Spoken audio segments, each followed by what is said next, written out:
bwanyuma rwanjoro abatura bashizira mu kwetera nduro barukushaba ibitongo by'ukwerinda na mnongo muri suite ya Mitooma okta omushongezi RDC abimukiremo yataho ruciko ruwaho naho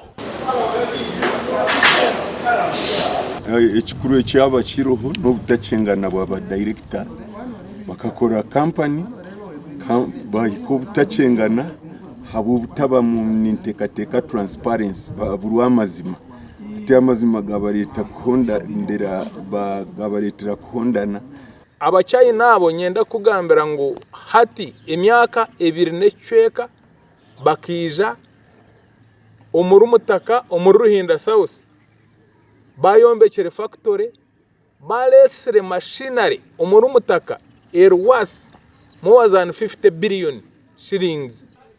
Olchiko rwetabira n'aba kansara ba district obagumizengo nabo batongera kutina no kwerekera akuranagana okubira arba director aba omuzurushure zitarakoreka kansara wajya mu muza kugukana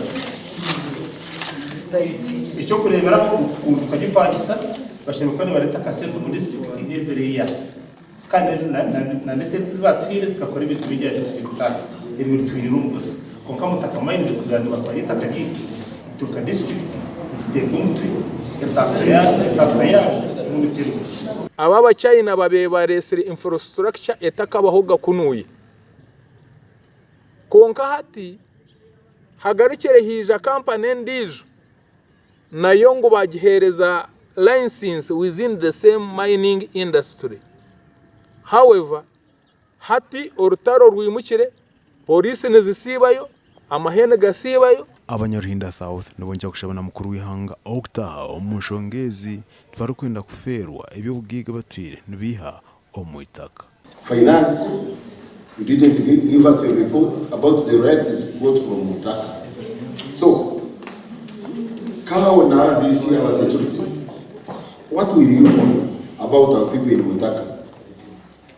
Even in this facility, to my royalties, if it's the road to Mutaka.